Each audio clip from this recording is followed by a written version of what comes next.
নবমী অর্থাৎ শেষ লগ্ন, শেষ ল্যাপে এসে হাজির হয়েছি আমরা। ভারাক্রান্ত মন, বিষাদের সুর। তবে তাক লাগানো প্রতিমা আর চোখ ধাঁধানো প্যান্ডেল দেখতে কিন্তু এখনো উপচে পড়া ভিড় প্রত্যেকটি মণ্ডপে। তবে এবার আমরা নজর রাখবো বালিগঞ্জ দুর্গাবাড়ির দিকে। বালিগঞ্জ দুর্গাবাড়ি অর্থাৎ এখানকার পুজো মানেই ঐতিহ্য আর সাবেকিয়ানার মিশেল। নবমীতে বালিগঞ্জ দুর্গাবাড়ির পুজো কেমন ঘুরে দেখলো নিউজ 18 বাংলা।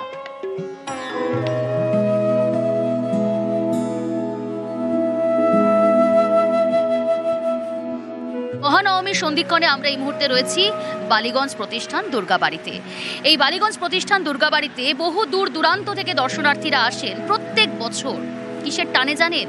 এটা বনেদিয়ানার ছাপ রয়েছে। আমাদের পুজোর বৈশিষ্ট্য হলো আমাদের পরিবেশ। আমাদের পুজোর বৈশিষ্ট্য হলো যে পাকা চুলের মাথাগুলো আমাদের কমিটির মধ্যে আছে।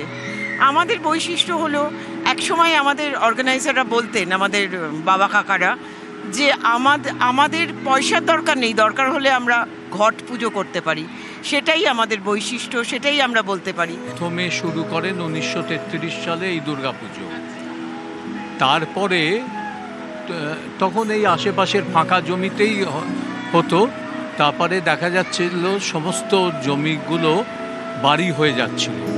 সেই সময় ওরা ভেবেছিলেন যে পরবর্তীকালে তো এই বালিগঞ্জ প্লেসে আর কোনো জমি থাকবে না খালি, তাহলে কি আমাদের রাস্তায় পুজো করতে হবে?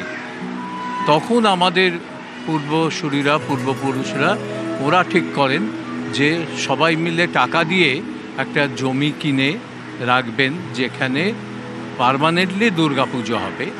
আমাদের পুজোয় সেরকম যে হয় না, যে যদি বলেন যে প্যান্ডেলের অনেক কাজ বা অনেক লাইটিংয়ের খেলা, আমাদের এখানে সেরকম কোনো ব্যাপার নেই। কিন্তু আছে হচ্ছে অত্যন্ত একটি আন্তরিক একটা এনভায়রনমেন্ট। এত ছোট বয়স থেকে দুর্গাবাড়ির পুজোয় ইনভলভ, আর তখন আমরা অনেক কিছু করতাম, শুধু পুজো বলে নয়। আমাদের ষষ্ঠীর দিন যেরকম সবসময় কিছু না কিছু নাটক, ফাংশন এবছরও হয়েছে। তো ছোটোবেলায় আমাদের কাছে একটা